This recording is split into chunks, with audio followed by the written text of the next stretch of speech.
I've got a treat for you. Oh, thank you, like a butler. Colorado specialty, Rocky Mountain oysters. Oh, those do not taste like oysters. That's because they're not oysters, they're bull testicles. This is how you say goodbye to sitcom royalty. Not with a bang, not with a whimper, but with the same hilarious, heartfelt nuance his character arc was treated with. Thankfully, Season 7, Episode 22 of The Office delivered on every possible level and still remains a shining example of how to deliver the perfect goodbye on television.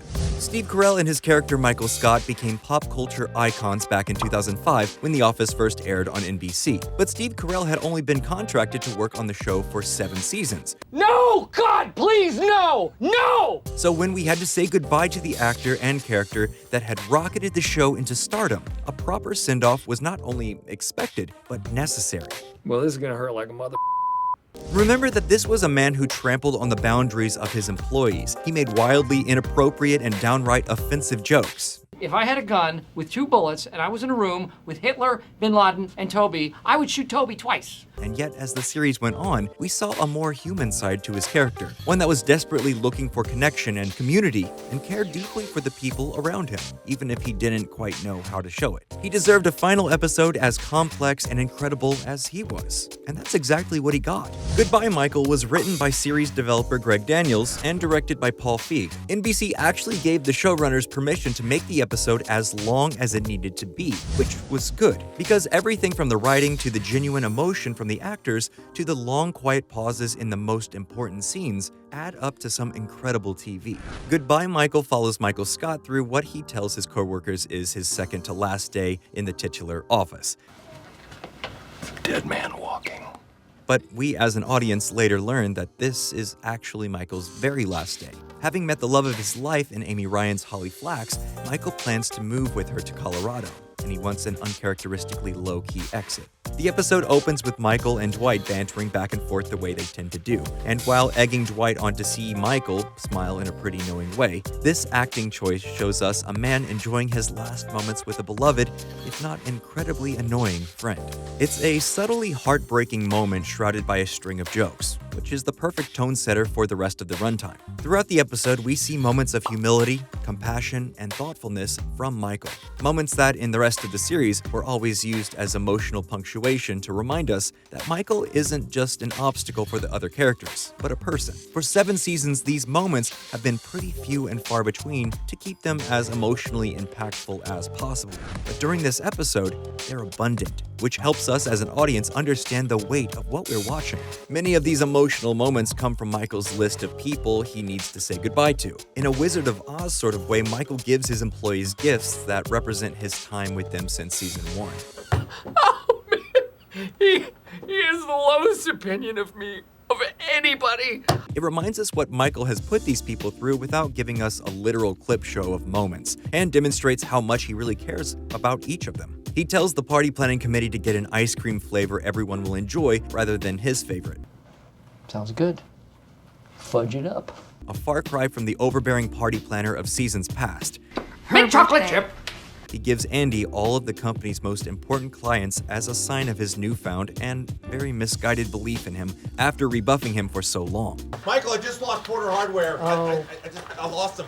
Okay, you know what? Just do your best, buddy. He rips up a caricature of Kevin in what is supposed to be a motivational speech and part apology for all those years of commenting on his weight. He has done these sweet moments with virtually everyone aside from Jenna Fisher's Pam, who is enjoying a day out of the office, taking advantage of a work-related errand to watch a movie. But that doesn't stop Michael from continuously asking after her and wondering when she'll be back. Maybe the best example of Michael's growth is his interaction with Erin in this episode. It really cements that surrogate father-daughter relationship they've been building up. Michael has some surprisingly solid and mature advice for her, and when he tells Erin that, And when the right guy comes along, you'll know it. You will. we believe him. Because even though we've seen him struggle through relationships in the past, he's come to a point where he's finally got it right. So far, Michael is content. He's still asking where Pam is, but he's excited to go off on a new adventure with Holly in Colorado. However, as his coworkers start asking questions about his new life, he starts to doubt himself, which turns into a classic Michael Scott meltdown. He calls Holly to tell her he can't move to Colorado. He's done this kind of thing before, and he always ends up going back on his life-changing decision, and the status quo of the show resumes. unchanged.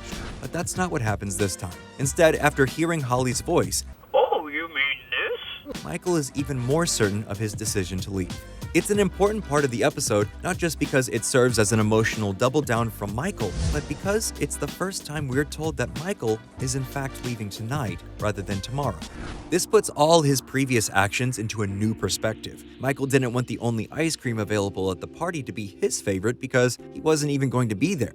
He's been so focused on saying goodbye to everyone in meaningful ways today because he won't get another chance. And Pam is still nowhere to be seen.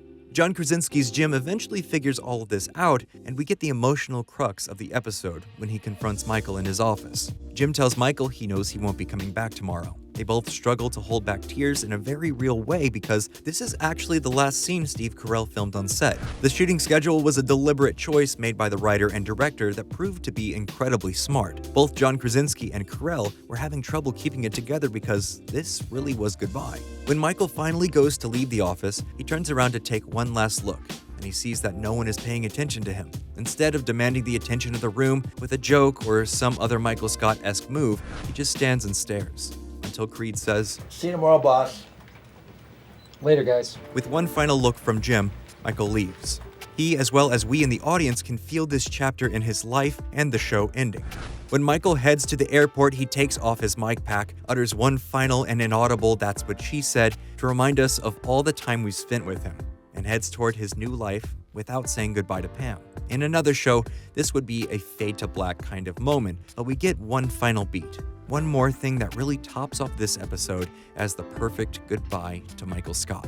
From out of frame, Pam comes running in, pauses, then embraces Michael, not unlike the way she did at her art show all the way back in the 3rd season. We don't get to hear what they say verbatim, but we do get to see Pam watch Michael confidently stride away. These mostly silent few moments feel really important because of how they chose to work them into the Office's trademark show within a show style.